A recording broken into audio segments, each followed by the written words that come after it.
শেখ মুজিবুর রহমান, যাকে পাঠ্যপুস্তক আর ইতিহাসের মাধ্যমে আমাদের কাছে হিরো হিসেবে তুলে ধরা হয়েছে, সেই শেখ মুজিবই যে ছিলেন প্রকৃতপক্ষে একজন স্বৈরাচার, সেই জিনিসটাই আজকের ভিডিওতে আমি আপনাদের সামনে তুলে ধরব।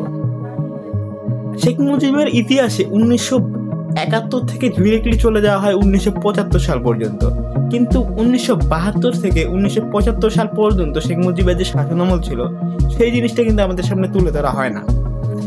এখন আসি মূল পয়েন্টে। 1972-এ শেখ মুজিব দেশে ফেরার পরে তার হওয়ার কথা ছিল রাষ্ট্রপতি, কিন্তু সে ভালো করেই জানতো যে বাংলাদেশের শাসন ব্যবস্থায় রাষ্ট্রপতির থেকে প্রধানমন্ত্রীর ক্ষমতা অনেক বেশি।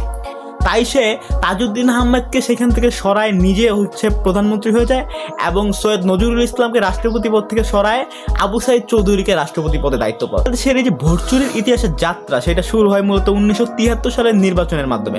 তাজউদ্দিন আহমেদের কন্যা শারমিন আহমেদ, তাজউদ্দিন আহমেদ একজন পিতা ও একজন নেতা, এই গ্রন্থে স্পষ্টভাবে উল্লেখ করেছে যে 1973 সালের নির্বাচনে আওয়ামী লীগ এবং শেখ মুজিব প্রত্যক্ষভাবেই ভোট চুরির সাথে জড়িত ছিল।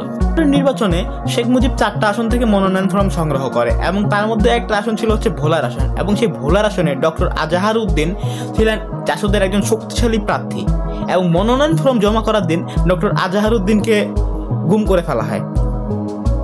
এই যে গুমের রাজনীতি, সেটা কিন্তু